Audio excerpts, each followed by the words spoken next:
Hey, Tom. Hey, what's up, Pat? Not too much. You texted me today about something that you wanted to talk about, so lay it on me, big guy. Whoa, just going right into it. Let's get after it. We've been doing some holiday episodes. I want to let's really knock the cover off the ball this week. Is that a baseball reference? Yes. Ooh. Yeah, I think like Okay. when Angels in the Outfield, the movie. You ever see that? Yeah, that was a good one. Where he hits it really hard with the Angels' help, and the cover is like flapping off. Like, whoa, he must have hit that sucker hard. You know, for some reason, I thought that was from Hey Arnold. Remember that episode when the Micky Kaline? I actually, and you should know this, Tom, I did not have cable as a kid, so specific episode references, you're going to have to keep it to the shape of their heads and things like that. Or that the grandpa's head was shaped like a pee-pee. It was. No. Or was it the grandpa or the red-haired kid? Might have been both, to be honest. Okay. They say Ren and Stimpy might have, or no, what is it? Rocko's Modern, like there was a lot of adult themes. Didn't they say Rocko's Modern Life, each character had like a major mental disorder? Or had the characteristics of? Yeah, I think I heard that, that way too deep analysis. Anyway, yeah, you wanted to talk to me about something. Yeah, so I haven't even told you. I mean, maybe you didn't read my most recent blog post yet, did you? Word for word, I'm going to say no. But I, Okay. like everyone listening to this, am going to go follow _Reminiscent FM on Twitter. Yep. And look for the link to your blog post, and I'm going to read it. It's actually on elemental _FM on Twitter, where We'll retweet blog it. post would be. We'll retweet it. We'll put it in the show notes. Oh, you know what? Show notes? Speaking of that, 1 second. I'll be right back. Just for context, everybody. All right. Oh, there we go. Never mind. I was just going to say we just did this. I always forget to grab my notebook to write down my notes. All right, so here's the big news. Yeah. I forget exactly how it came up, but my dad called me. He's been a little worried about me lately. It's been a really kind of difficult time. And I kept telling him, like, well, I'm going to apply for this job, whatever.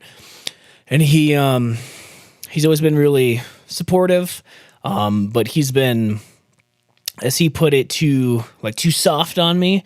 So he kind of got, like, real pissed, and he was like, why do you keep saying you're going to apply tomorrow? Just do it. Like, just shut up and do it, So I got off the phone. I applied for 2 jobs, and I heard back from one of them.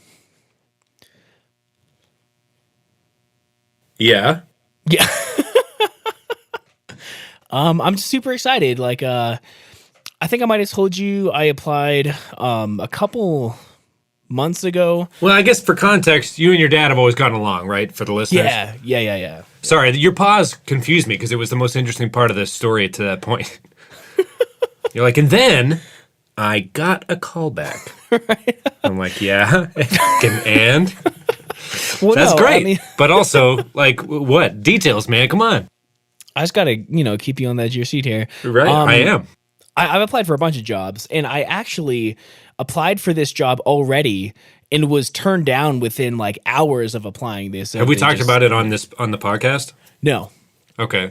So you're hanging with your dad. You're like when you're like, I don't know, like kind of begrudgingly. Like sometimes when my parents tell me to do stuff, I'm like, I was going to do it anyway. I don't even care. And then you like try to do it the best here. You know what I mean? Like, fine, I will, just to spite you though. And they know it's in your best interest, and you know it is, and you know they're right, and you hate them for it. I mean, my dad like always kind of knows what's right, and He's a good man. Tom Kelly Sr.? just Tom Kelly. We don't have the same middle name, so I think that makes me my own entity rather than a junior. At that point, why not just go for it, though? I know. Well, anyway, so yeah, I've applied for a bunch of jobs since I moved here, and the only one that I've gotten a call back from is my current like seasonal thing at UPS. But I applied for jobs at all of Elon Musk's companies. There's like a bunch of Tesla service centers out here, and Right. There's a Solar City, which I don't know if you know anything about them. They were like acquired by Tesla. They do solar paneling. And I have an interview tomorrow to be a solar installer. Wow. Yeah, Nice. I mean, it's I'm super stoked just because Be the change you wish to see, motherfucker. no, That's I mean great. for real, that's Yeah. like what it is. I don't want to be like a glorified roofer necessarily, but I want to. If you're going to be a roofer, you might as well be working on renewable energy type situations. Right. Yeah, I mean, Situations. I'm really into the whole renewable energy thing. So, yeah, I applied with them and they turned me down. And just by chance, I was mentioning something about that on Facebook, and a guy that I know, our bands used to play together in like the DC area. He is one of the lead installers in Baltimore, and he told me to reapply and put his name as a reference, his email, because he has an at Solar City reference. Right, so I'm at work and I get a call from Beverly Hills, and my first thought was like, man, I know Solar City is based out of Southern California. Maybe it's them. But I didn't see a voicemail, so I Googled the number because I get a lot of debt collection calls. And a lot of people commented that it was like a spoof number that if you call it back, you don't get anyone. So I just called the number back. I'm at UPS. I should have been working, but I really had to pee. So my hands were freezing, so I turn on the sink faucet to try to get some hot water going. I sit down to pee because we've talked about that. And I'm peeing, and I call the number, and I just hear like, "Hello, Solar City." I was like, "Oh shit, dude! Like this is not the time to be talking to a potential employer." But So what'd you say? I was like, "Oh, this is Tom." Let me pinch it off real quick. So this is Tom. This is Tom. Yeah, I'm giving you a call back, and he just like really quick like fired a bunch of questions at me, and he wanted me to come in like within 24 hours for an interview. But I had to work, so I put it off until tomorrow. I pulled my suit out of my trunk that was in a ball under a bunch of stuff, so I'm going to try to iron that tonight. And you old pencil pusher, you. Right. It's a nice suit. Got it at Banana Republic on sale. It's pretty sweet. So anyway, that's my big news. I'm pretty excited about it. Yeah, that'll do it, man. I mean, that's been job. kind of what we've been waiting to hear for what, 10 episodes? This is 8, I think. Episode Is this 8? our season finale? No, we'd have to have way more than that. Right. But this is season finale. You should have left the cliffhanger or something. You can like get a job and whatnot. Are you nervous for the interview? Well, I usually go into interviews like horribly unprepared, just like in the interest of being authentic, but I don't think that's the way I should be doing it anymore. No fucking way, dude. Authentic? Are you mad? So I downloaded this audiobook a couple days ago, How to Get a Job in 30 Days, which I do not recommend. It was horrible. Not worth the money. But it did say like one good thing. What were the best 2 or 3 things you learned from it? Oh God, now I'm going to draw a blank. Well, they had like the practice interview questions, and they said one of the most important things is like to have questions for them. Like they want to know that like you've given it thought and stuff. Yeah. But then he said stupid shit, like don't chew gum, don't show up late. It was like, dude. The standard stuff. I mean, if you're going to write the book, you might as well include that, the audio stuff. Yeah, I guess. I just, don't, I get don't like... be nude. Right. I don't know. I'm don't be flossing. Flossing with my beard hairs. Avoid the, if you're going to clip toenails that day, do it before and or after. Right. Oh, General what? gross. No, one of the best things he said was that if you're applying for jobs, you need to have everything in order. Like if they ask you to come in for an interview in an hour, you should be able to say yes. Like that means like having your suit dry cleaned, have everything in order, like have a shirt that fits. And I kept saying like, yeah, that's important. I'm going to get around to that. I need to get the suit out of my trunk. And I just never did. And then when he said like, can you come in tomorrow? I was like, God, like the one good thing to come out of that book I didn't do. So you took your dad's advice. The audiobook helped.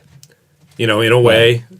And now it's understandable. Like people always say in this economy, but I mean, like in your situation and things like that, it's understandable. And I'm glad he was able to work with you. And like, hey, I'm working, I got to pay the bills, but I'd rather be working for you.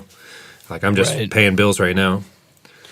Right. That's great, man. So you'll be doing it in the greater Denver area, perhaps? Well, the job. Wait, hold on, real quick. Oh yeah. Hold on. We'll go to the job next. But since you mentioned it and it's fresh, what is your question for them? Oh well, I've taken this advice before I got it before, and I knew that like every time they asked like, do you have any questions for us? And the first few times I didn't, and like I'm interested in like what the company culture is like, because that's a good one. Yeah, I mean, because my personality. It's some of that day-to-day type stuff, like you've a seasoned employee of places. Yeah, right. And I kind of want to know what I'm getting into. Like, is it a really like high strung place? Like, if it's like an office job, like I applied for one where it's like, you can bring your dog to the office, like whatever, like it's super laid back. But then, other places are like no visible tattoos, no facial piercings. Like, you have to be here on time. If you're not, you get written up. Like, I think those things are important. And, I'm consciously trying to not bring up money at all. Well, you're allowed to. That's the thing I want to get better at is like vacation day and salaried. Being able to not just crumble like a little and say, I've never really done this part very well, but I like whatever is fair, Right.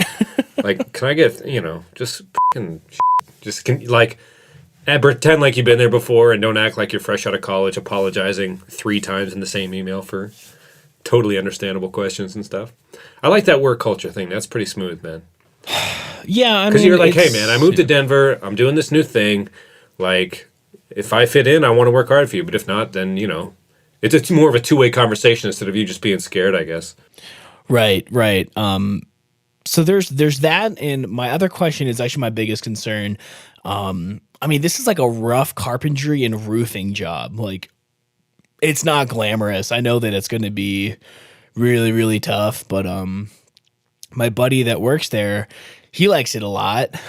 He's worked his way up, so I'm pretty interested in knowing what the opportunities for advancement are, because one thing that I'm trying to like kind of rehearse in my head is like, let them know that I'm happy to do whatever job I'm given, but I'm the kind of person that like always looks for more responsibility to take on. And I'm always looking to like advance and move up, but it's not gonna, the lack of advancement won't hold me back from the job I'm doing, which is like kind of half true. Like, I'll get a little bummed out if I'm not going anywhere. It's always nice to be not chasing a carrot on a string, but a carrot that you can eventually eat. Sorry, man. I dove into whatever that was supposed to be, and it came out awful. It's all right. Something about carrots. Yeah, you want to be working towards something. Yeah. And I don't really know. And I know 20-year-olds and people like to talk about youths and whatnot. The folk like to talk about the youths. But, it's not like we don't realize we have to earn our keep and, like, get experience. But, like, it's nice to know you're working towards... hell, anything really, Right. And especially like after my pretty bad experience at the one coffee shop in Arlington, I worked there for like 4 years and was begging to move up. And I was the most interested, the most qualified at that point. I was the only one independently going to training to be able to move up, and they wouldn't let me, man. Like it was super frustrating, and it's because they thought I was too young. And I feel like I still hold a lot of that insecurity around with me. Like I still feel like the little kid that no one takes seriously. Sure. So I, work extra hard to like bust my ass and prove to them that I'm there to be a good employee. Yeah. I think that comes with age or experience or something. I remember at my first job, I showed up with khakis and a golf shirt tucked into it with brown shoes, like George Michael Jr. from Arrested Development or something. Right. Like I was just missing like silver head gear around and in my mouth, you know. I felt like I was always kind of viewed as the college kid there for sure, and that no matter how good the numbers were or how I just always felt that way. Maybe people didn't perceive me that way after a few years, but at this new job, it was just kind of like based on the way I was able to answer questions, I felt like people knew I had been around the block at least once, Right. And right. I felt a little more accepted, I guess. Maybe that's just all internal, but right. like you said, it's nice to get a fresh start and be like, I'm just an adult having a job and whatnot, so carry on, peeps. Right. And that sounds so dumb and like childish, but it's like it's really kind of a weird shift in mindset. Like I don't know, just a guy in college for an internship asked me the question, "Do you have any questions for us?" I'm like, "No, I don't have any f***ing questions for you. You're interviewing me. What kind of stupid bullshit? I don't have time for this." You know what I mean? I was editor of the newspaper at the time. I was like, I got a meeting to go to. You know what I mean? Look, I'm doing newspapers. You're doing newspaper stuff. Ask me questions about newspapers. I don't have time to sit here and have Anyway, if I had known anything at all, I would have tried to at least develop a rapport with the dude. I just got pissed and walked away. I was just like, you. And that was I didn't swear at him, but, it just wasn't the right attitude to have. Anyway, it's nice to feel a bit older. Second half of the 20s coming here. You're 25 now? Yeah. I turned 26 a couple months ago. Right. I don't know.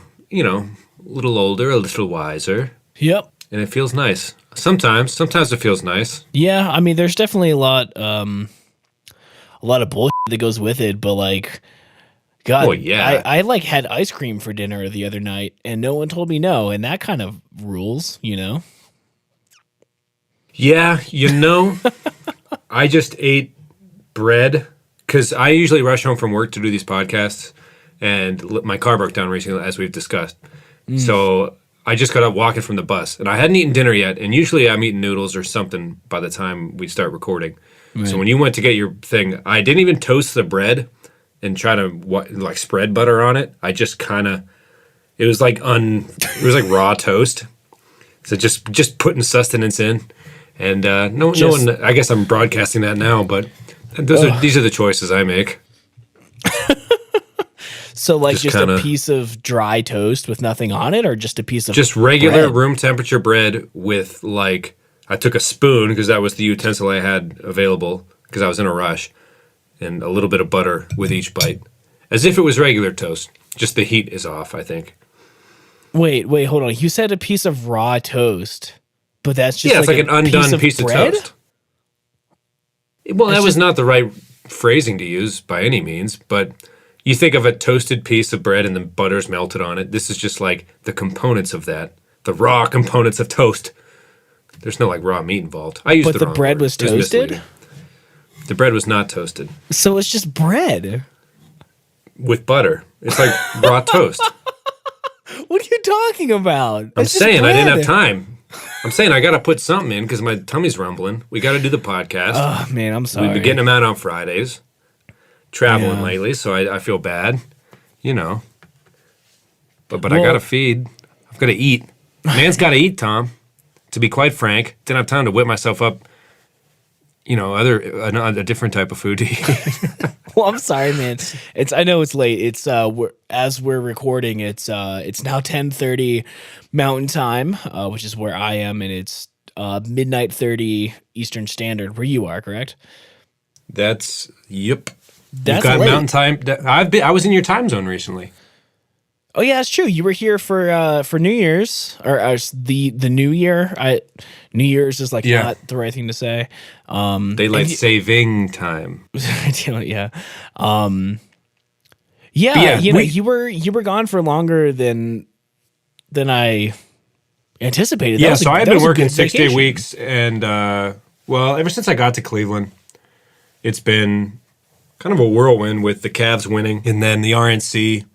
And then the Indians going to the World Series, and then kind of covering for people's holidays because I was trying to, if I work a holiday and don't take the holiday pay and only take overtime pay, then I get a comp day. So I was just working all the holidays and flipping comps to use to visit Jesse every month. And I needed the extra hours just because, I'm going broke trying to fly to see Jesse, to be quite honest. Right. Anyway, so this was my first. I was Saturday, flew into Albuquerque Saturday. We spent one of the nights up in Santa Fe. Very beautiful with the little adobe look, and the plaza was all lit up, and that was good. And on Wednesday flew back, and 2-day week this week, and I'm feeling pretty good, man. I gotta say. Nice. Yeah, other than the being broke and the car being broken down, like it was my first time off since I moved, in the distance grind and all that. And we ate pizza and burgers and watched we like this show Man Seeking Woman on FX or FXX maybe, but it's got Eric Andre and Jay Baruchel in it. I don't know, just kind of like goofy, weird humor stuff, and we nerded out and ate pizza, and it was very good for the soul. Nice. You should have come down, man. I was only 6 or 7 hours. I wish. I only had a 3-day week, 3-day work week, which totaled about 12 hours of work. So you're due for this shingles gig, or this electronic shingles gig. Yeah, I honestly might work. If my body can handle it, I might work both jobs. I might stick around with UPS and do nights. Yeah, the grind, dude. You Yeah, about to fucking grind some coffee with your fucking body, dude. my abs are The getting Daily so Grind, cut. a decent coffee and breakfast place in Albuquerque that I went to this past week, and it was tasty with the burrito. Ooh, The grind, dude. talk more about this burrito. Grinding, bro. Fucking random skate movie from like 2007 that I don't even know is a real movie or not. On the fucking grind, bro. Sell it, man. Well, yeah. So I've been at UPS for like a month now doing. I got hired as a seasonal worker. I originally applied to be a driver helper because they made $15 an hour plus $150 a week just for showing up, which seems insane to me. But they That don't. holiday help, dude. The fucking grind, dude. But they don't take people with Fucking beards. grind, dude. Yeah. I'll stop. Yeah, sorry. I had to get like another round of it out. It just felt good. It sounded good. Yeah, thanks. I appreciate it. No, like it had a little cadence to it. But yeah, they didn't take people with beards, so I just said I'll flipped the take table. whatever. I kind of You said, wanted "Listen." to. But yeah, so I got hired as like a loader, which I had no idea what that was. It was so unorganized. But basically, I'm loading semis, and before Christmas, I was loading an entire semi a day by myself. My biggest day was like just over 2,000 boxes. But it's kind of slowing down. We're down to like 4-hour days, only 5 days a week rather than 6. So I'm in need of something else anyways. Sure. The timing sounds nice. Yeah, I hope it works Real out, man. nice. From what I've heard, if you get an interview as an installer and you pass the drug test, then like you're good to go. I'm sure they flip through installers like crazy. My dad was telling me. You think it's you'll like, pass? I hope so. I had a Mountain Dew Code Red on my way home from work today, and I'm still a little fucked up, man. Yeah? I don't drink much soda these days. I was gonna say, dude. Put good in, get good out, bro. Right. But anyway, Soda is processed garbage for your body, dude. Oh, it's bad. Your body's a machine, dude. My body is a microchip. It has been compromised. I can literally. I'm just still picturing you flipping out on that boss over the beard thing. Like, I'm not gonna change for you. Not now. Not ever. Here's That's where it not actually what I'm gets about. a little worse. They have been impressed with my performance, and they've told me that since day one, which feels good. You know, it's You're a hard nice worker. to have someone tell you they think that you're doing a good job. And they are courting me pretty hard to stick around and become a supervisor. Whoa. Which they said like usually Which we after, kind of like, saw coming, to be honest, right? I mean, of all the dudes that show up, you were going to be one of the smarter, harder working ones just because that's who you are. You just needed the chance, right? Or at least that's how I feel about you, Tommy. Right. Thanks, man. So yeah, I mean, my supervisor right now, she kind of like just casually mentioned it a few times, like, yeah, so supervisors here make pretty decent money, but it's still like part-time and it's still only like 5 hours a day, 5 days a week, which makes it Dude, really you should hard. If you get a job offer from Elon Musk and he tweets at you, you should just go back to UPS and be like, play some hardball. Because who gets to play hardball ever in their life? You just be like, what would full-time look like? Baby cakes or I don't know, whatever the I don't know. Well, I've never seen Glengarry Glen Ross, so I don't know how to do tough business. But the problem is to be a supervisor at UPS, you also have to shave your beard. Be like, listen, man, we've been through this. I'm not going to change for you. Not now. Not ever. It's not what I'm about. So what I thought of doing, I know that they're not going to pay $18 an hour, but what I thought about doing was, well, the good thing about UPS is after a year, even as part-time, you get 100% healthcare. So like they cover 100% of it. They'll pay up to $25,000 for you to go back to school in whatever you want. And they always hire and promote from within, and drivers can make like a good driver makes around 70 or 80 grand a year, which is dope. But like, I don't really want to, be Kevin James and King of Queens my whole life as much as I love that show. It looks like he has fun. It's like the best stretch of his career, I'd say. Right. I do love that show. I actually have the entire series on an old hard drive that I used to watch when I was 21 and lonely. But anyway, what I wanted to do was so like after the holidays, they basically terminate you and then they give you the option to be rehired. And my supervisor was like, yeah, well, we're rehiring you after the holidays, whether you agree or not. You're going to have to quit on us. Whoa. So I want to go in with the full timer, they call them. I want to bring my electric razor and I want to give it to him. Be like, yo, $18 and I shave it right here, right now. If you put it on paper. Repeat after me, Tom. Repeat after me right now. Look him in the eye and say, repeat after me. I'm not going to change for you. I'm not going to change for you. You said not like that, now. Right? Not now. Not ever. Not f***ing ever. Did I swear, Tom? God, keep it PG for the kids at home. Start from the top. Look, man, okay. I'm not going to change for you. Look, man, I'm not going to change for you. Not now. Not now. Not ever. Not f***ing, oh, shit. Not ever. From the top. Look, man, I'm not going to change for you. Look, man, I'm not going to change for you. Not now, not ever. That's not what I'm about. That's not what I'm about. And then, I think that'll do it. And if not, then movies and TV shows throughout the years have just lied to me and I'm socially crippled. I like that play, though. I think your razor thing just works on its own. I just really wanted to do that exercise with you. It felt kind of nice, kind of empowering almost. It did, but I know that even if they offered me 18, I wouldn't shave. Because first of all... So you're just going to go for them? Right. Like, yeah, we'll pay 18. Let's see it, Bobo. I'm like, 25? Yeah. But yeah, man, I don't want to work a UPS driver. Like, I think it's a totally respectable job, like, for sure. But... you have to have another job. So, like, why not just have one full-time job rather than two part-time jobs, Yeah, exactly. Because like you're trying to launch a motherfucking network, dog. Yeah. Speaking of that, man, we had a pretty good boost in listens today. Segue.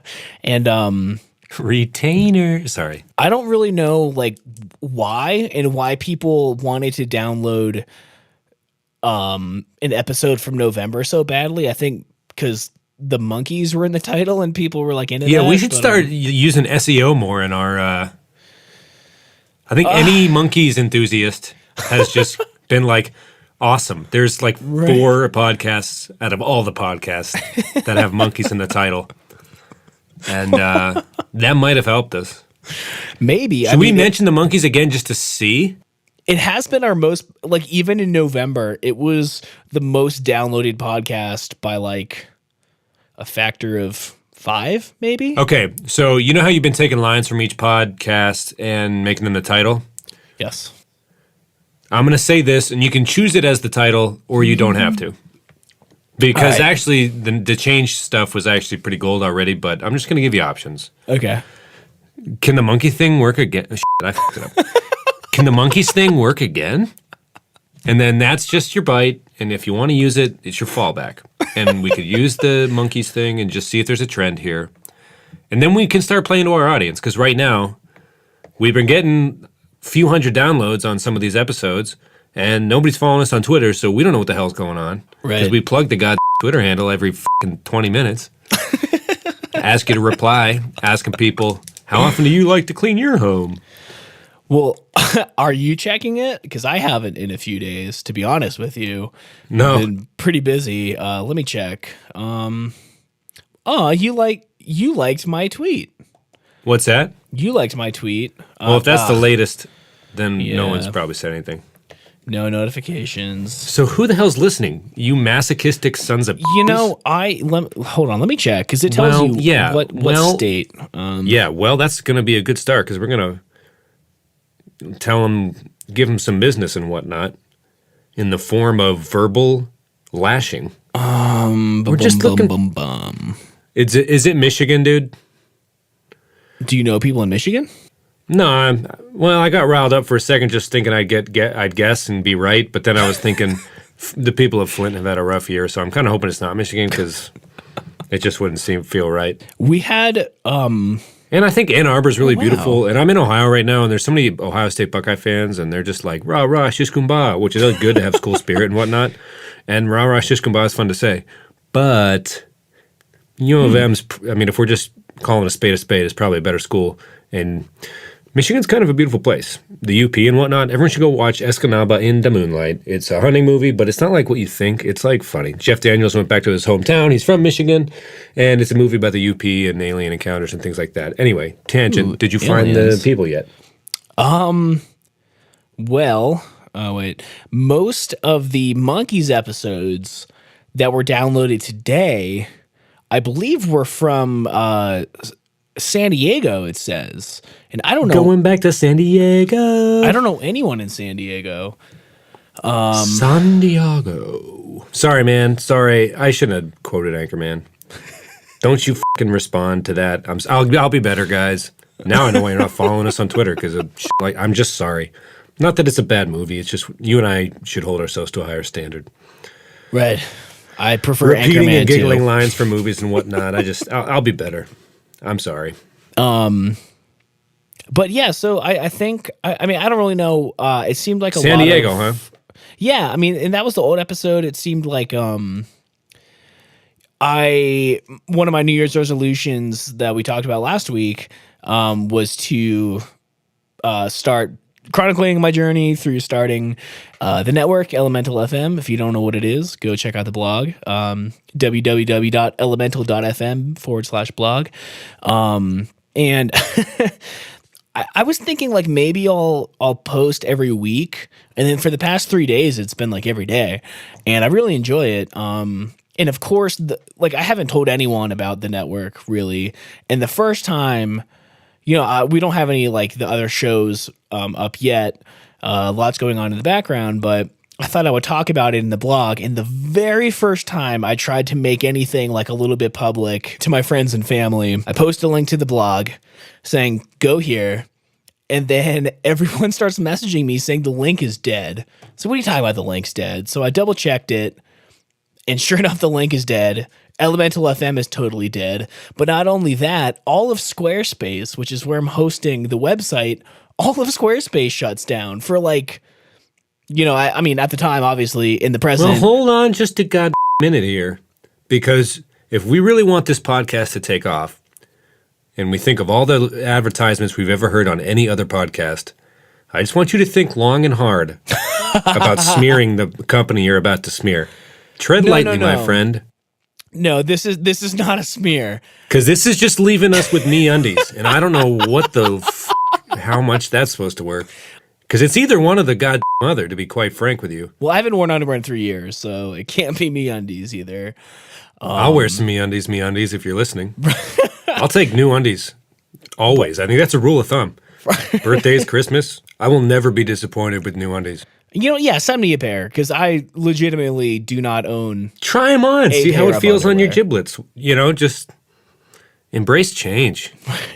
Be open-minded. But anyway, going back to the non-smear campaign. Sure, right, yeah. But also, actually, watch people not follow us on Twitter, and then we just get, like, boxes of underwear from Monkees fans that are, like, aging, and they think we're their grandsons and granddaughters and stuff. Well, I don't know. They wouldn't think we're their granddaughters, unless they're really hard of hearing. But then again, why would they be downloading podcasts? Oh, yeah, the Monkees thing. Anyway, I'm getting... At some point when I do this to you, just cut me off, man. Just stop it before it spirals out of control.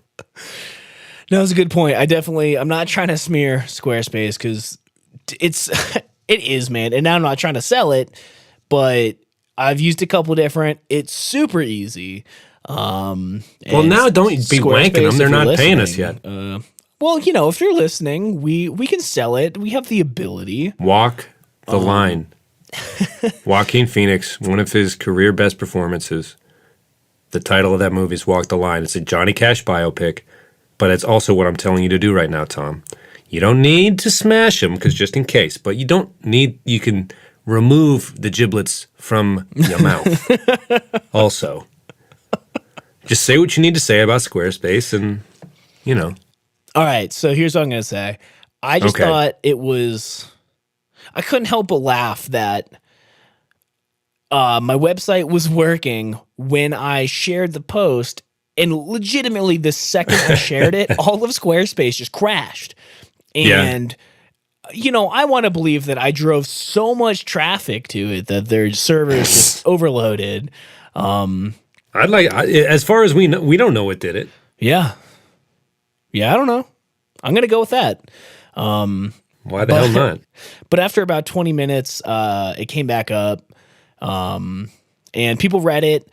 They liked it. And then I posted one this morning, and I kind of went into it not knowing what I was trying to say. And apparently it really resonated with some people, and people found it really inspiring. And a bunch of people shared it. And not just my mom, I think she did too. But some people who were entrepreneurs like myself, and I got quite a few shares, and I think it might have driven some traffic. I think honestly, I think that might have driven traffic to the podcast, even though I never really explicitly said anything about it in that post. That feels a little more, because you've posted once to Facebook to our personal friends about the fact that we were doing this. Right. As just kind of a project, right? That's all you kind of build it as. Right. And people seemed excited a bit, but we didn't really want to do it that way and just kind of be, right? But this feels a little more organic, like you're just blogging about what you're doing, and if they happen to want to be into it so much that they, they look into it further. Yeah. Yeah, so I don't know. We got as many downloads today as we did in almost the entire month of December. Which, isn't an astronomical amount to begin with, but it's pretty cool. It's nice to not be going backwards. Right. You freaking San Diegoan weirdos. Tweet us. Is that where the Monkees are from or something? I don't know, dude. Hold on, I might sort of look that up. But you're liking this blogging thing. Yeah, man. I really love it. I don't think that I have a super strong writing voice. Whenever I write, I sang in a band for a few years, and I really struggled with my writing being very, not having too much depth to it. It was all pretty matter of fact, stream of consciousness. And I tried to, I don't know, I guess to I felt like I was just trying to expand my horizons and better myself, but it might have seemed like too contrived. And I think that the song I tried to do that most on ended up being everyone's least favorite. So I'm just like literally like sit down on my computer. I've been waking up early to do this. I'll spend like an hour and I'll just start typing and like I don't have any idea, like what I'm trying to say when I go into it, but I must have just landed on something really good.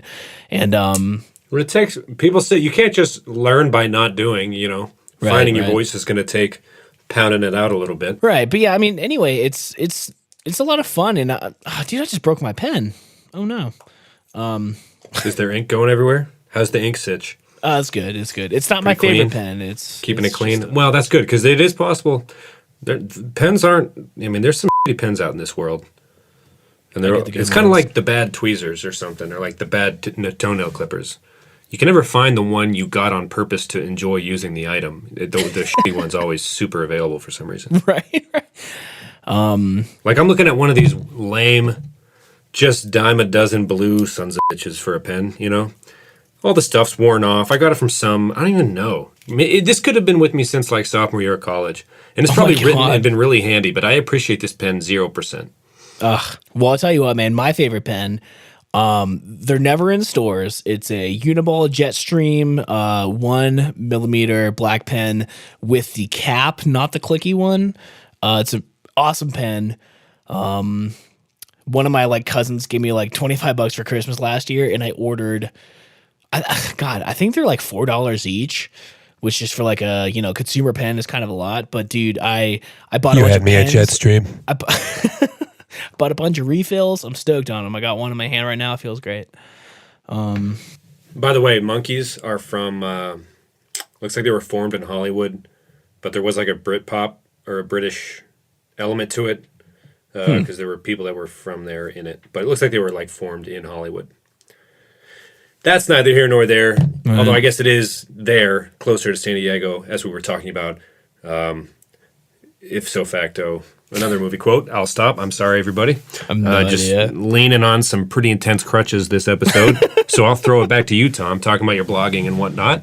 That's exciting. You're getting like natural, like people that aren't your mom are responding about your entrepreneurial, f***ing with Elon Musk on the daily, on that grind, bro.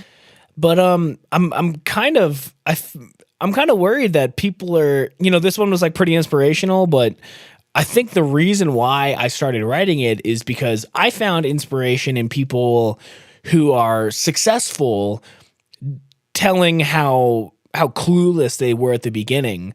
So I'm trying to like start documenting it now. Like, I have no idea what I'm doing. I'm hiring hosts to work as contractors. I don't know how much you pay these people. Like, I don't know how to write a contract to like make sure that everyone like does their work, including myself. If you make it big, that's an easy book to sell. You already have it written. Yeah. So I'm trying to do it every day.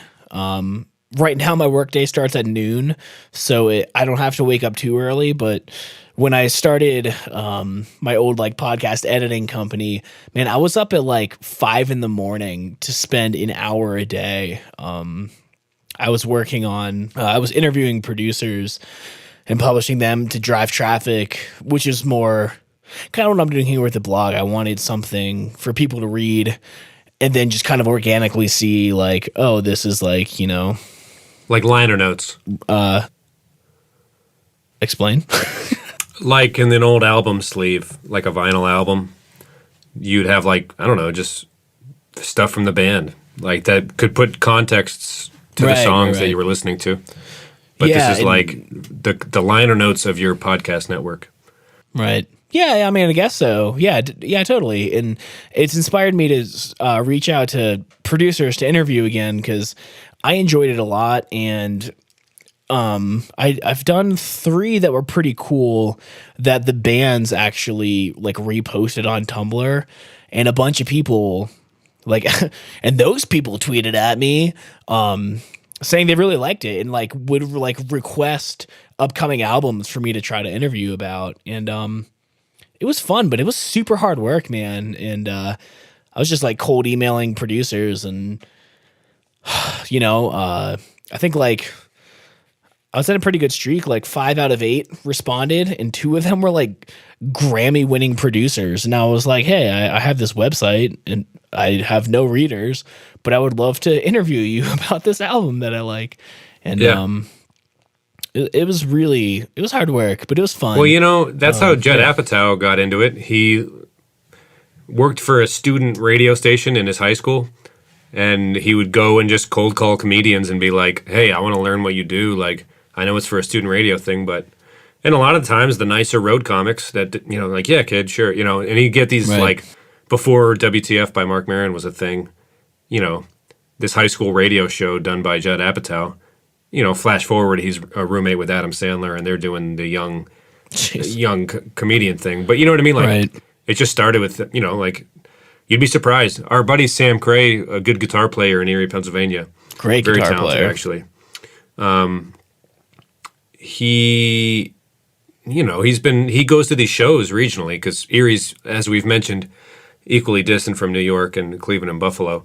And he just asks them blindly on Twitter sometimes, just, "Hey, man, you want to do a quick lesson?" Or like, "I'd love to," or just something weird. It seems weird even saying it, but he said everyone's been real friendly, and occasionally he gets to jam with some of his idols and things. And that's no insane. like A-listers, but who cares? Like, and it's just, if you care about something, do it with vigor, mate. And I'm sorry to correct you. I just, for the listeners, equidistant from Pittsburgh, Cleveland, and Buffalo. I think you said New York, which, I'm a Buffalo, visual guy. New York. Oh, yeah. I left Pittsburgh out subconsciously, maybe. Nothing wrong with Pittsburgh. Oh, shots fired. Except for Go all Stillers. their sports guys. Go Stillers, Yins. What do they say? Yins, guys. You jagoffs. You bunch of jagoffs. I like Pittsburgh. It's actually really artsy now and like blossoming. We had a really awesome. There's a really great picture of us in Pittsburgh as 18-year-olds after. Yeah, have we even told that story? Straight. We haven't. Do you want to? You take the lead, and then I'll try to add some color as you go. Okay. Well, I'm going to start off pretty dark here because my day started with Travis. I'm so glad Barker. I let you take the lead. That was an awesome first sentence. My day started off with Travis. So this Barker. is like the defining. I keep doing this, but it's kind of, again, it's how it works. I'm just going to preface this with, this is like a defining friend trip for us. Yes. Okay, yes. go ahead. So we had been friends for like 4 or 5 years at this point. But I woke up to news that Travis Barker was in a plane accident. DJ AM passed away from it. I'm a huge Blink-182 fan. I'm a drummer, so naturally Travis Barker's my favorite. Fucking way. What? It was that summer? Yeah. Right before the Cleveland show? It was that day. It was that day that you asked me about this. Fucking shit, dude. Yeah. Because that was the same summer I went to Pittsburgh with Zach. And we almost died on the way home. We've had to have told you that story. I don't know. We can talk about that too. We'll have him on some other episode and tell that story. But dude, if it was that same summer, that was a very important summer for me. Yeah. So this was school was in session. I remember that. I remember riding my bike over to Mark Snyder's house. Wait, what grade? This was senior year. No way, dude. No way, because I was dating Hannah. That's an integral part of this story. Yeah, you're right. Oh, this is embarrassing for me then. So I remember you called me asking if I wanted to go to Shippensburg, Pennsylvania, which is pretty central in a little south, right, of Pennsylvania? Yeah, like, you hear of where, like, Pennsylvania, there's the Pennsylvania Dutch, and then if you ever watch The Office, kind of the Scranton Dwight vibe with the Amish, and it flirts with all that culture. Right, that's pretty much where that is. A lot, it's everywhere in Pennsylvania, but it was, there were signs for horses and buggies by the time we got there. Right. Like, if you get to Pittsburgh and you're not going towards D.C. or you're not going east, or you haven't gone east on 80 towards New York or west into Ohio, like, I don't know. You're going nowhere. Southeast, right towards, you're not even going towards Gettysburg or the state capital or Hershey at that point. You're just like, I feel like you're asking for trouble almost. Well, we definitely were. I was at Mark Snyder's house, which is good. This is like a Saturday afternoon? This was a Friday because I think I still might have been in like my uniform or something. I don't know. And you called me asking if I wanted to go to Shippensburg, and my gut reaction, and I told you, I was just like, no. And I really forget what my reason was, but I was just like, I wasn't against it, but I don't know. There was something wanting to hold me back. I don't remember what it was. Well, let me tell you what's going on my end at this point. Okay. Because I'm actually learning stuff from hearing your perspective about it. I had told my mom that there was a brand new All-Time Low concert in Pittsburgh, and which is kind of an absurd combination when you really think about it. But luckily, it was real, wasn't it? No, dude. The concert never was. Oh, okay. And I think my mom knew it too. God, she's good, but she could pull holes in a lot, and I think I kept it vague but realistic enough.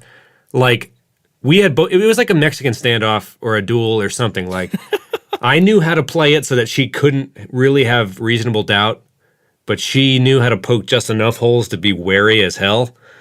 You know. Anyway, I just needed the car. I needed the car, which was on its its legs, last legs, right? So it had like bad 160,000 on it. Something like that. Some absurd. And they were about to go to Chicago that next week for my cousin Julie's wedding. And they were like praying the car made that trip. This it tells you how, like, right now, I get freaked out if my air pressure in my tires might be off by a bit. But like that high school, like, fearlessness, just like, yeah, but it'll like, who cares, dude? What could go wrong? Know? Like, you're not on the hook for anything. So I called you. Yeah. So you call me, and my memory was that All Time Low was playing in Pittsburgh. You were gonna stay the night with Joe McShane at Pitt, and I thought there actually was an All Time Low show because that was your alibi for going. Well, do you remember if I said who was opening for who? No. That would have been wildly interesting to me because I think All Time Low has to open that show, even though they're more commercially successful at this point, probably. Yeah, maybe. I mean, everyone that goes to that show is showing up for brand new, right? It depends on their age, I think. If you're under 21, it's All Time Low. It's almost like there'd have to be a third band to tip the demographic of the show. I think we're getting caught up in in the details. This is important, even though because what was the beauty of this lie. It was almost like my best work, fooling my mom. Like, the beauty of it was this show never even could have fucking happened. Not in a million god years. You know, it's like Banksy, like walking in plain sight to look at his own art or something. Right. You know what I mean? It's just like jerking off, like enjoying the evil nature of. Anyway. So you call me, and I remember just telling my mom, like, hey, Pat and I are going to Shippensburg. And she was like, all right, whatever. Like, she just like didn't care at all. So the plan was for you to meet up with the girl that you met at the beach, right? Like years earlier. Okay. Like, we went to Stone Harbor, New Jersey. This was like, New Jersey. I feel like if people ever watch, I never had cable, so I never watched Jersey Shore. It was unfortunate that became, I don't know, a cultural phenomenon. I always remember I remember clean beaches at Stone Harbor. It's on the southern tip, just before Delaware, kind of. Real nice beach town, very quiet. If you ever get a chance to watch No Future Escape from No Future Part 3, I don't know. Go to look up at Titus Andronicus. It's the one where they drive around New Jersey, the music video. It's kind of like that vibe. New Jersey's, an interesting state. All right. Anyway, I was going through puberty through much of those, visits to Stone Harbor. That used to be our thing. We couldn't fly, we couldn't do much, but we could go get a cheap, shack at that beach and, drive all the way there and back and spend a few days, right? Times have since changed. The houses are a little nicer there. It's kind of not as a hidden secret as it used to be in the 90s, I guess. Or this would have been early 2000s, but I'm getting way off track. Funny thing, I guess. No, so I met this girl. I might omit the name just because why not, right? It would be ungentlemanly. Well, not really. Nothing happened. So I met this girl, blonde-haired girl. She was from the Philadelphia area. And for whatever reason, this had never happened to me on a family vacation. And you might be able to just chime in here and say if you've ever tried anything like this. But when you're going through, like, the phases of that stuff, you know, the changes of the body, it's not like it turns itself off when you're on family vacations. You just feel embarrassed that you just feel embarrassed that you're not doing anything else when these women walk by, right? Right. Anyway, I was in the water body surfing with my brother or something, and no parents in sight. It wasn't immediately clear, you know, that I was there just strictly with my immediate family. We ended up talking about the movie Wedding Crashes or something, and I think I made her giggle or some whatever.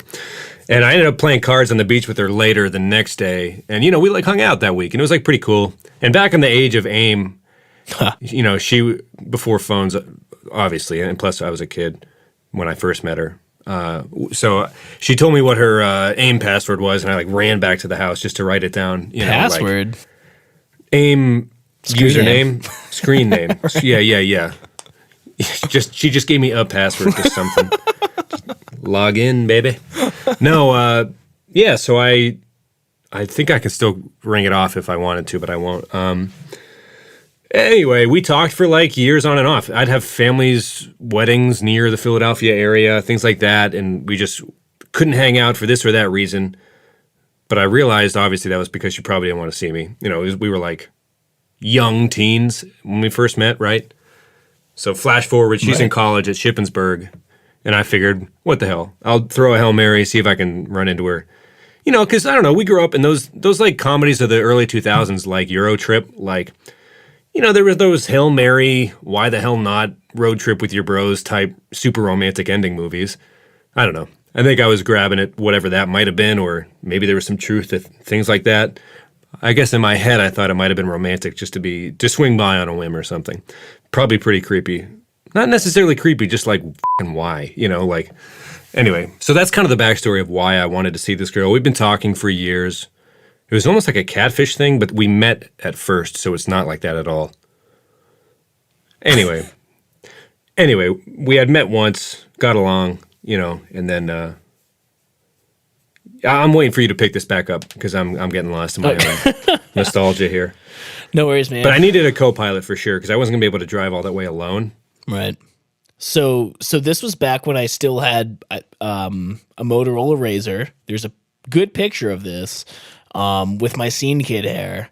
Little bit of straightening involved there? A lot of straightening involved. And I was jealous because you had the girlfriend and you had a Razr. So I was like, you know, none of that played into why or why not I would have invited you because we were tight at the time. But we weren't like brother type like we are now, or brother tight. You know, it was still like, maybe Tom. You know, Tom's a fun random guy. Maybe he'll want to. It's funny though. We were in a band for like 5 years at that point. Yeah, I guess we did start jamming when we were like 13, right? But I think it was. I mean, our relationship was more on like a hanging out, doing, you know, goofy stuff kind of vibe. Right, like trying to make goofy pop punk music videos from 2003 into reality or something. Oh my God. What? He walked into a regular store with a bowl of cereal and he's still eating it? Ugh. Link to that in the show notes because that's a pretty good video from when I was maybe 14. I don't know. Oh, for one of the first songs you wrote? The first song I ever wrote when I was 12 or maybe 11. I don't know. Was it called The Girl Next Door? It is. Yeah. Yeah, go ahead. It's a goofy little thing. It's awesome. You can tell we're just like kids still at that point, you know. So we start driving. We don't have GPS, obviously. Well, before we left, you like, dude, we got to go to Dollar General or something. And you got like a 24-pack of Mountain Dew. Oh my God. I was like, yeah. oh shit, this is about to get real. Because And a couple booze bags of is not on our Doritos. minds. Like, we weren't exactly going to like, you know, in the Blues Brothers, and they're like, we got half a tank of gas, full pack of cigarettes. We got to get to Chicago by 8 a.m. It's like, let's roll. You know, what the hell the quote is. But we weren't exactly loading up on cigs, getting ready to chain smoke our way down to Central PA. You know, it was like, oh, you got Mountain Dew? Oh, word? Like, I was like, I am so happy I brought Tom because you were prepared, dude. You were like, we're going to need the caffeine. I was ready to go. We weren't coffee drinkers at that point, obviously. No. So you plop that shit down in the back seat. It's pretty much all we packed was that Mountain Dew. And we had Doritos because I remember at one point as a passenger, I pissed into the Doritos bag and then we threw it out the window. I think we each did. I think at a car. No, mine hit the guardrail and like exploded. And I also that's the only one I remember. I think I still have a picture of me holding that Doritos bag full of my own piss. So. Link in the show notes again. You'll see that because for some reason I still have all the photos from my old Razor. Nice. Well, here's the thing: is we wanted to do road trippy type stuff like that, but we had all the time in the world. Like you're supposed to be in a hurry, right? You know, if you're doing something in a Gatorade bottle or something. Which through the years you learn just to get the Gatorade bottle, so there's no aiming involved, right? We just be honest about that. If you need to go to the bathroom in the car, you can just like do your business. Pop it in. I mean, if we're talking about a regular Aquafina, I mean, it's going to have to be an aim situation, Good right? luck, right? No way. Moving vehicle? Are you kidding me? Do you remember? I feel like I might have started out driving. Maybe you did. I don't know. But we randomly. So this car doesn't go more than what we run over? No. We pulled over on the side of the highway to switch just randomly, and we pulled over at mile marker 66.6. I remember that pretty clearly. Did we do it on purpose, kind of, or was it really by chance? It was legitimately. We parked right in front of that mile marker. I remember it happening shortly after. It felt like shortly after Pittsburgh when we started to go southeast. We were still on 79 at this point. Oh, we were. So we had gotten past Pittsburgh, and it felt pretty scandalous to me still. Like it was official, because I was like, I am definitely not in the city I told my mom I was going to be in. Oh, my God. Oh, my God. Oh, my God. You know what I mean? Like, right. Where would we have even had the money for gas? Just where were we working at the time? I might have been working at the Civic Center or something. I was working at a diner as a dishwasher, making $7.15 an hour, and I had a debit card at that point, and I remember taking out money. There was a rest stop that I stopped at every time I came home from DC, and I remember like seeing that place every time. I had a little bit of money, maybe like $100. I don't know. Yeah, enough for gas. Right. So anyway, skip ahead. We don't have a map though, so we're navigating. True, this is pretty we don't old have GPS. school. We have a map, like a road map. Yeah. And I don't know how to read it. I mean, whatever. So I felt confident. It was that high school confidence. I was like, what? You just read the signs and you get home. Well, that came to bite us in the ass later, and we'll get there. Oh my God, it was bad. It was bad. It got bad later. Anyway, so we get to Shippensburg University. And we actually get to the girls' dorm. She had enough reception to she was on a camping trip, I found out. But we were already so close, it was like, let's just go on an adventure. And I think that's when you might have started texting Hannah, or you had been texting her about what was going on. Yeah. And anyway, this girl's roommate let us in to their dorm. Right. To print out MapQuest directions. And I think we even printed out directions to the campsite. Because at this point, we thought that would have been, I mean, in these movies like Euro Trip, I mean, things get weird and you just continue your quest, right? I don't know. Right. We're like, 17, barely know how to drive still. Yeah. Anyway, well, actually, we're both pretty good drivers. I take that part. I take that part back. That even wasn't a body part. I just hit my phone on the table. I'm sorry for lying. So we get to the National Forest after I think the roommate probably texted this person and said, yo, these dudes are friggin' thirsty, so just avoid at all costs. You know what I mean? We look so tired, and we had just peed in Dorito bags. Whatever the age difference was, this girl was 2 or 3 years older than me, because we were still in high school, obviously, that she was in college. Whatever the age difference was showing as much as it could at the worst possible time, like camping trip. Are you freaking kidding me? Anyway, it's dark now. We pull in to the camping site. I think throwing off whatever we had just printed out. Yeah. You know, the roommate was pretty nice for whatever. You know, she let us come go to the bathroom and get a drink of water. Or Dude, whatever. I totally forgot that we were like in their place. We were close. Yeah. And she just Almost. like wasn't there. And She just wasn't there. Yeah. I think if she would have been there, you know, and again, the camping trip is probably fake. She was probably running away because, you know, what kind of weirdo drives for no reason from Erie, blah, blah, blah. Again, I figured this would be a movie ending in which something crazy that could only happen in a movie happens anyway. So I guess I wasn't too heartbroken when it didn't work out, or it didn't, looking back, it doesn't feel that way. Anyway, if she'd been there, I think we would, I mean, you're funny and you're crazy and, you know, it would have been at least endearing maybe? I don't know. In my heart of hearts, I think it was bad timing after it's all said and done. But it's hard to say. Anyway, so we throw off the MapQuest directions we had just printed. Right. And at this point, we're like, okay. You know, like we have driven, what, like 5-6 hours straight into the middle of Pennsylvania? Right. We're maybe 200 miles into it at this point. Yeah. So I'm texting. have been texting Hannah. Right. So this is a girl that I was dating right after her senior year of high school. She was a year older than me. She started going to school in like rural Maryland, maybe an hour and a half, 2 hours outside of DC.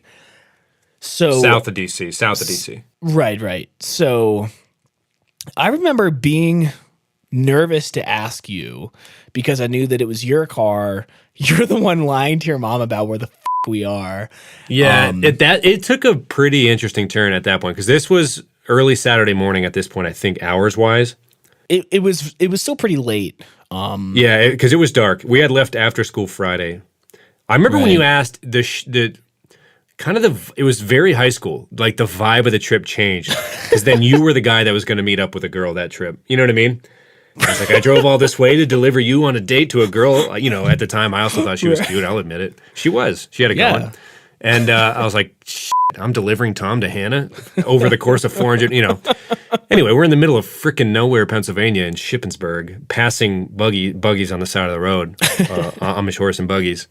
And wouldn't you know it, D.C. is like equidistant from where her college is, St. Mary? Yeah, St. Mary's College, Maryland. Yeah. So we're like, yeah, let's just cruise into the Beltway real quick and just grab a light snack at some diner. Right. So we did. Right. So we meet. So Hannah convinces her roommate, who hates me at this point, because I was a little like head jealous, like super jealous, 17-year-old. But Hannah convinced her if to people drive. want to learn more about that, go back to some of our earlier podcasts, 1, 2, or 3. I think we touch on it. Right. Yeah, definitely. So she convinces her roommate to drive her to Hagerstown, which is where her roommate was from. So she was like, that was kind of her leverage, like, oh, we can just like go back to your place or whatever. So we drive the other, I don't know, 150 miles. It was like 2.5 hours. Right. So we're a little more than halfway to DC, going a weird way. Right. And we're cruising on the Beltway at like 2 a.m. at this point. I think we got to Hagerstown around 2 in the morning. Well, did we go to Hagerstown or did we go? I remember it being. No, I don't know. You know the area better than me. I do because I ended up living around there for quite a while. So it was a Silver Diner in Hagerstown. We show up. Hannah and two of her friends are there, and we maybe hung out for like 25 minutes. And then, we got a slice of pie at a diner. Or you and I ate because we hadn't really eaten at that point. I think we actually got sandwiches. Right. And the girls just kind of watched us scarf it the down. So we hung out for like half an hour max, and then Hannah's roommate was like, "I'm tired. Let's go back." So this was not her night because I remember being. She was even not if happy. It would have turned into this miracle double date thing. Right. I don't think that I was more attracted to her redhead friend, Katie, I think. Oh my God, I totally forgot about the her. soccer player. Yeah, she was a cool girl. Very, very naturally pretty girl. I think she played soccer for the college or something, just like very cute. But yeah, the driver, there was nothing there for her at that diner, Right. Half So an she hour. just drove It's home. weird to even hear you say that again, like to Yeah. revisit that moment. Like, how freaking absurd.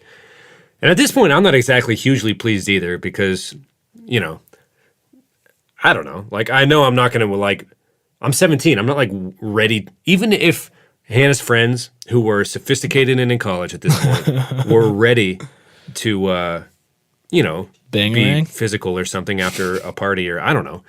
I wouldn't have been ready for something like that. I'm not even sure why the hell I was going to Shippensburg, what I expected to happen anyway. You know, I think I just wanted to see this girl again and say hi.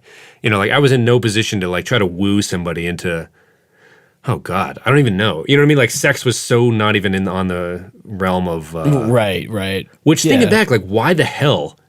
Yeah. You know what I mean? You know, at every twist and turn, you're looking back at your high school self, like you weren't even prepared to do anything that anybody would conceive this drive as worth doing anyhow. Like you're not even Right. emotionally ready for that. Do you? What? I don't know, man. Well, Wait, I might have mixed up my timeline in my head. yeah. Yeah, I don't know, but it's about 2:30 in the morning, and Hannah surprises us with 2 like 20-ounce cans of Monster. Remember that? Oh yeah, very sweet. She's a sweet girl. She really is. Yeah, she was cool. We're halfway through the Mountain Dew thing at this point, It's probably something like that. So we're pounding Monster. and we still have half a thing of Mountain Dew. So I'm like, here we go. You know, like. But we needed sleep at some point. I very vividly remember driving through very dense woods. Dude, for anybody who doesn't know, Maryland gets so weird if you're not going to DC or Baltimore. Like it is Appalachia coming at you for real. So yeah, we're driving through these Oh my mountains. God, dude. Oh.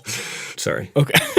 So I very vividly remember being terrified of deer coming out of the woods because it is just Or Sasquatch. I mean, let's just be real about super thick woods on either side, and you are all f***ed up on energy drinks, man.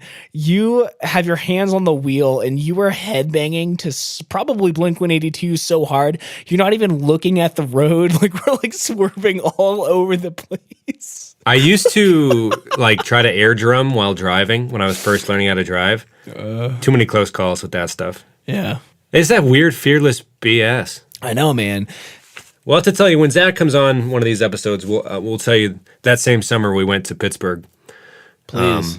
Because after the DJ AM death, they played in Pittsburgh a few weeks later, but the tour was delayed maybe. Anyway, so we get to a hotel. Well, no, hold on. That because the best part of this is my naivete saying, I know that we have to be going north and west. So as long as we're going on a road that says north or west, we'll end up where we want to go. And like, No, I remember that because I remember being like, well, yeah, that's how directions work. Duh. so Like, yeah, so we're going north on this road, and I still remember the point on the map. But this road is going north, but then takes a pretty sharp turn east. And we're in the middle of Pennsylvania with no clue where we are. north So of Shippensburg at this point. Like Right, we're cruising in the exact wrong direction. It's like 5 a.m. at this point. And we end up at a hotel. Yeah. Well, I remember there was a one-way bridge or a one-lane bridge in, you know, Amish land. I don't know what to call it.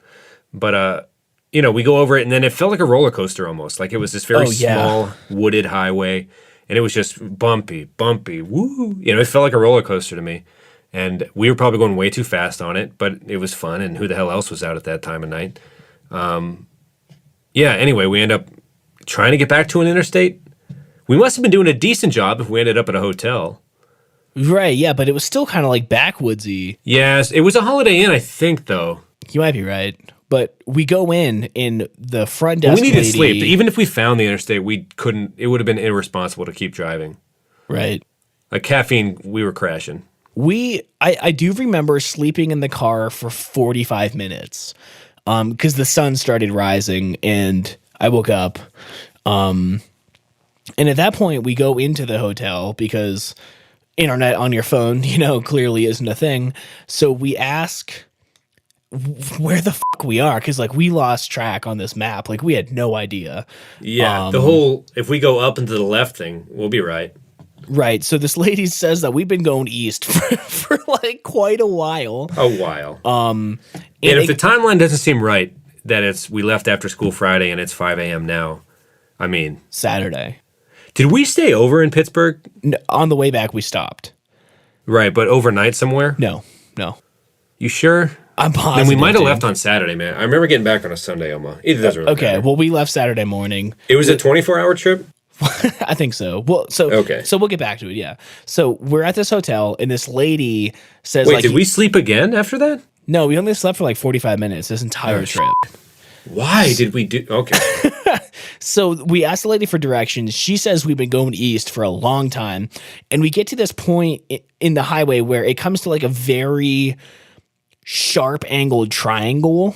And the only way to get west is either to follow the main highway, which is even farther east, and then we end up backtracking. But she says that she's been a trucker and she knows all the routes and the shortcuts, and she took us on this back road again through the mountains off the highway. I think this is the single lane thing you were talking about. And there were two, because there was one where it definitely felt like Amishville when the sun was rising on some of the fields. That was it. Yeah, she gave us something goofy. She got us back to Pittsburgh, though. Yeah, so then we basically go straight west. But that was one of the most beautiful drives I've ever been on, was like a rural PA, Amish country road in the fall, I guess. And the sun was rising on the fields, and there was just a house maybe once every 2 or 3 miles. Right. Rolling hills. It was actually,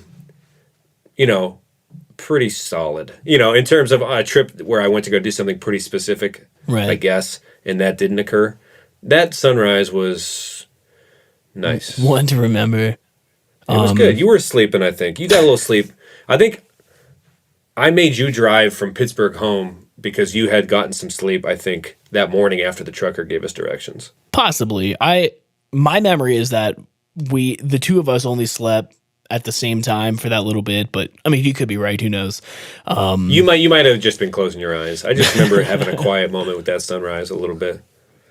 Because it was 2 hours to Pittsburgh or something. Right. So we do the drive back to Pittsburgh, and I don't know if any of the listeners have tried to navigate through Pittsburgh with like modern GPS. It's still very hard, very difficult. And if you take a wrong turn, you end up driving like all the way outside of the city, and then you need to find the one-way street to get back in. Like there's no correcting if you make a wrong turn. Right. You're going to end up going through a tunnel and you're screwed. So we had, again, a road map, and I remember we got so lost because I'm navigating, you're driving through Pittsburgh. And somehow I remember I felt like we were under all these bridges, like below the city. And I remember looking up and being like, dude, where are we? Like we're underneath like the city where we're supposed to be. You're skipping. You're going to where we were trying to get home on 79. We're trying to get home. We stopped to meet friends. Oh, no, I know. We ended up in Pittsburgh. Oh, yeah. And I do remember. But the thing is, we messed it up again later, and we ended up on Route 8 all the way home. We messed it up a lot. It's like a 2.5-hour drive on an interstate, and we were on like a state road where there were stoplights every 50 yards. You know what I mean? Like every half mile. Just brutal. I remember going down this one road, again, in your mom's like 91 Camry with like 170,000 miles. Yeah. And we're just tired. We're kind of ready to like get to Pittsburgh because we were going to hang out with some friends there. And this hairpin turn comes up, and I thought we were going to die, man. Like, really? I remember being very scared. And I also remember, Pittsburgh's pretty hilly, and we were at a red light at the bottom of this really big hill, and getting your car to accelerate up that thing was like pulling teeth, dude. Like it was so bad. This thing had been chugging for 20 straight hours at this point, right? But yeah, those Camrys, man, they keep going. So we hang out at Pittsburgh, and like we get like a free college like lunch. Yeah, our friends who I didn't end up meeting with Brad McShane at Pitt, but Ashley Olson was at Pitt with Marie Machina. Marie went to Chatham, and we toured their colleges a bit. luckily they had extra swipes to eat a free cafeteria breakfast, which we needed nutrients. We had eaten that late diner meal, but it might have just been a sandwich and some fries or something. But we were able to like have a good breakfast. And you know what was funny? I was so in love with Ashley Olsen. Yeah. I just by chance happened to see a bunch of different women on this trip. Right. And what do you know? Her boyfriend, who was like 2 years older and went to a different school, he went to John Carroll, I think, in Cleveland. Yeah. But yeah, one of the older Grieco brother was there. I was like, what are the frickin' chances? Like super mopey. Like, God, they're really nice people. I when I lived in Pittsburgh a couple summers later, they were nothing but hospitable. And Mark's very funny. And great guy. They let me crash on their couch and they partied with me. They were living near Tyler Hart, I think. That was a fun little Pittsburgh summer too, because Marie was around then as well. Alex Burtis and Nick Blake, and that was a good summer. Cool. I'm getting ahead of myself. Pretty huge. Anyway, Grieco was there, and I was a little disheartened in my 17-year-old. Sure, yeah. Just like, why can't anything ever go right?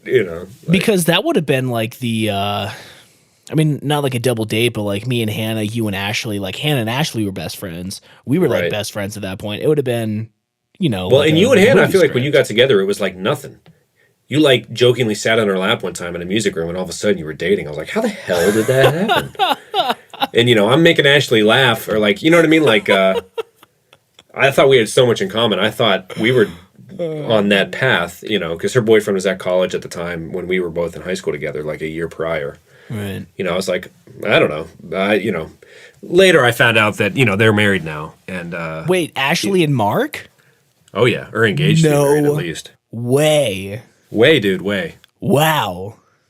Congrats. I'm telling you. Yeah, what's that? Congrats to them. That's high no, school to be honest, they're stuff, some of the nicest people. But back in the day, I used to just think he was a wiener just because, like, I guess I don't know. Yeah, when you're in high school, you get all these emotions, but he makes that, they're really pretty good together. They're ended up engaged now, so it's good that they did stay together. But, anyway, they swipe us some meals. And yeah, that would have been a nice double date. If we would have seen Ashley and Hannah on that trip, that would have been something. Or seen them in the way that we've been talking about. Right. But so we leave Pittsburgh, and I remember you being relieved because you thought that if the car broke down, at least we're within an area where we should have been, you know what I mean? Oh yeah. So like huge relief. We take a really weird way back and we get home. Yeah, get lost, try to take State Route 8 instead of I-79 North. Should have just asked for directions, but we were just toast. We were like, let's just do it. And we were gone. I believe we were gone for, the stats were like we were gone for 26 hours. We were driving for 24 of them, just nonstop. And we slept for about half an hour at the minutes. diner, about a half hour of real sleep, and then about an hour with breakfast with the college girls in Pittsburgh. Right. And it was...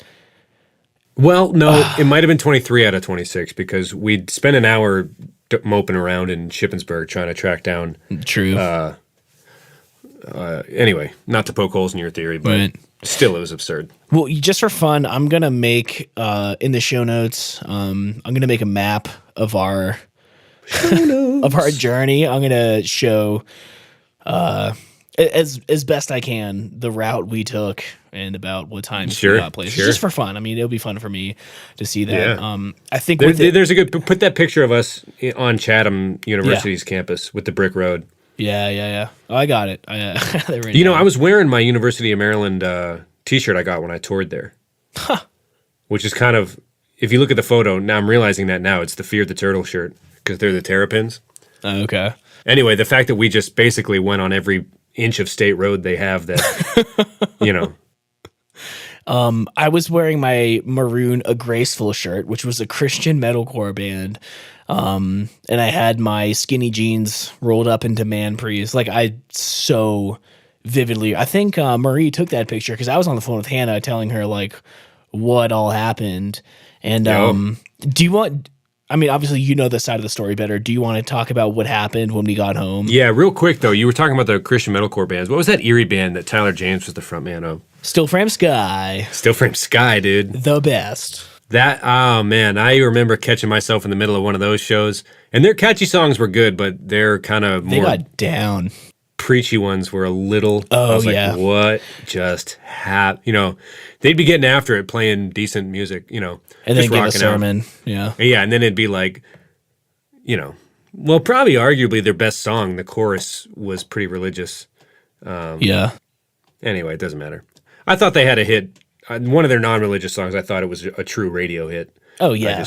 Yeah. And I was they had a really couple. I was really into my church at that time, so I I ate that Can shit you up. are those online anywhere? I kind of want to go listen to see if I can track down that one song. Yeah, it might have been. Why don't you just go blog about it? The one you're talking about. Maybe I'll let you know. Think you got something, so say it to me. Right?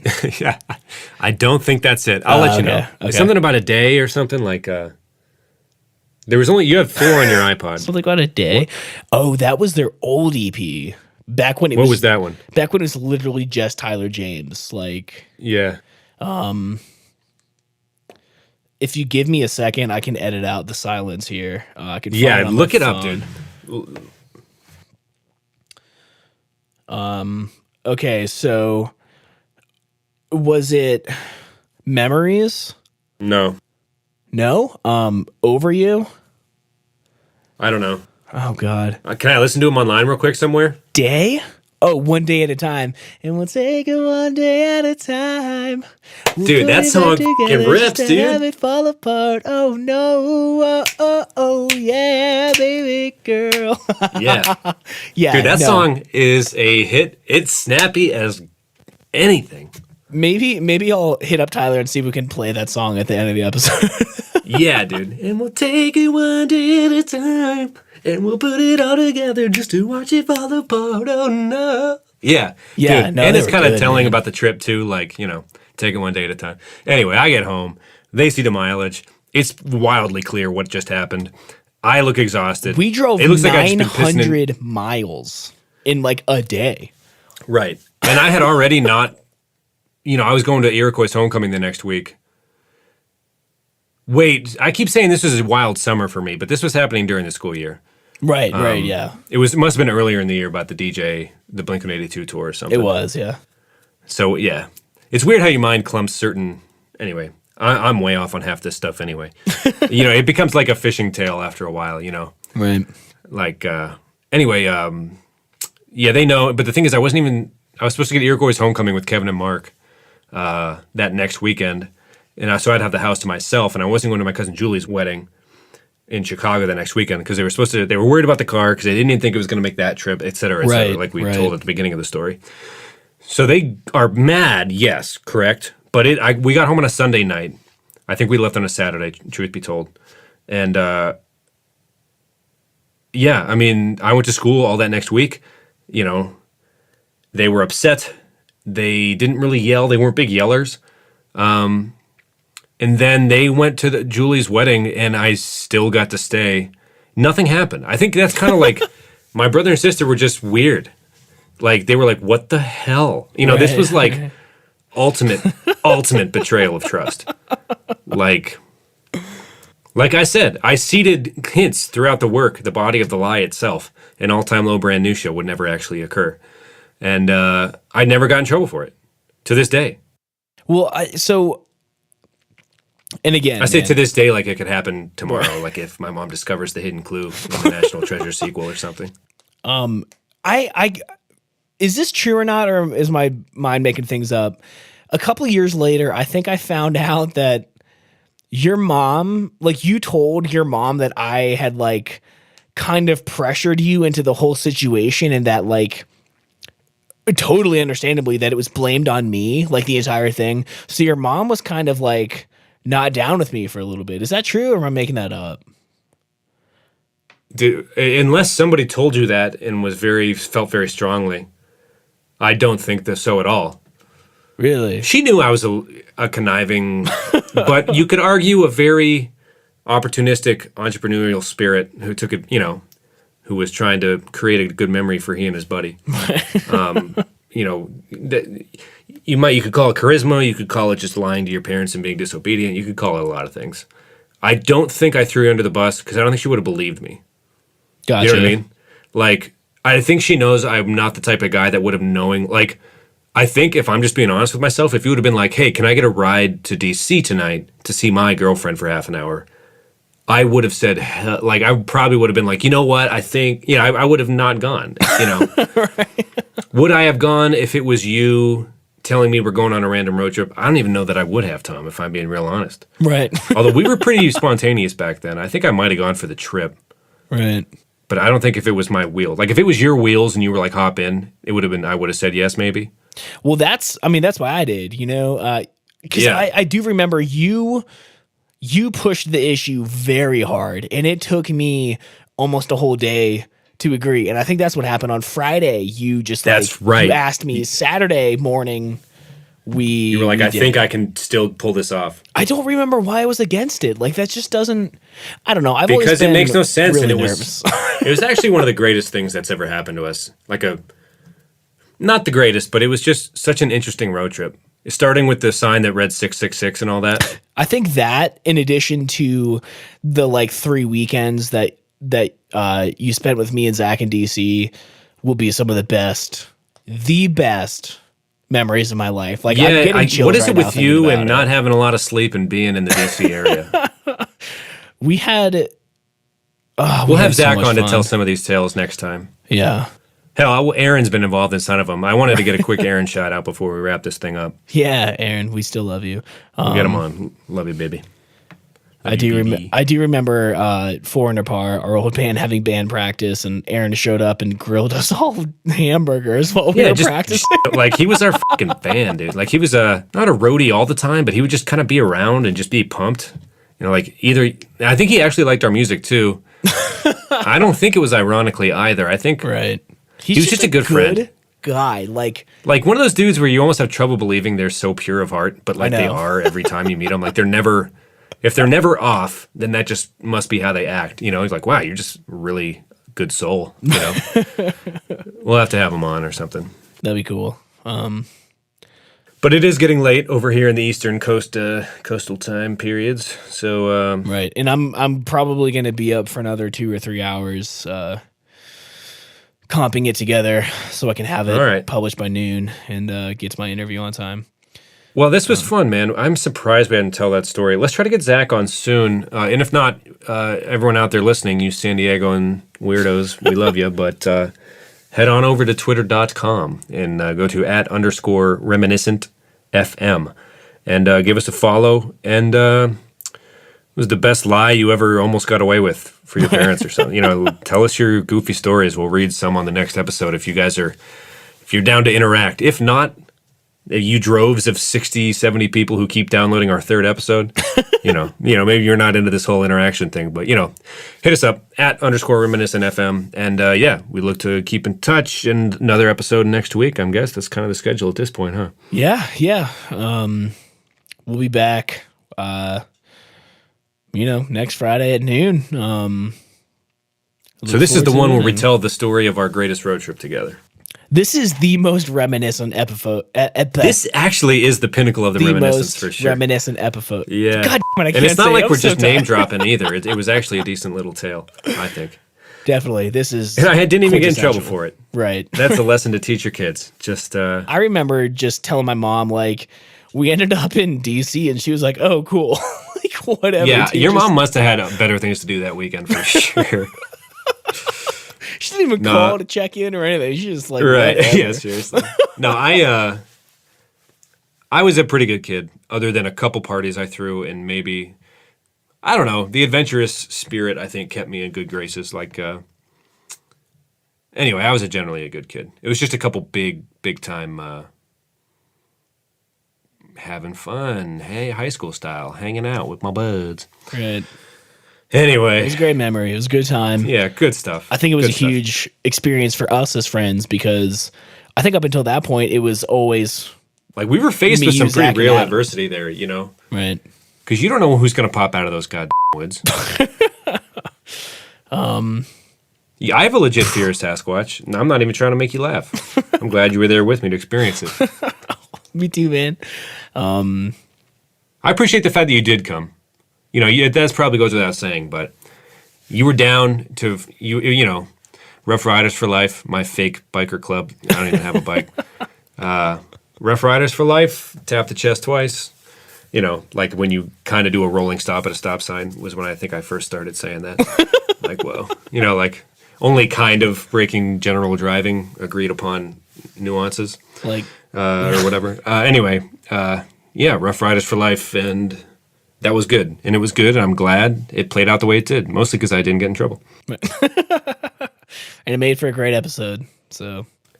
Yeah, Kevin, Mark, and I partied in our shed the next week before Iroquois homecoming. My parents were nowhere to be found. I got away with fucking murder.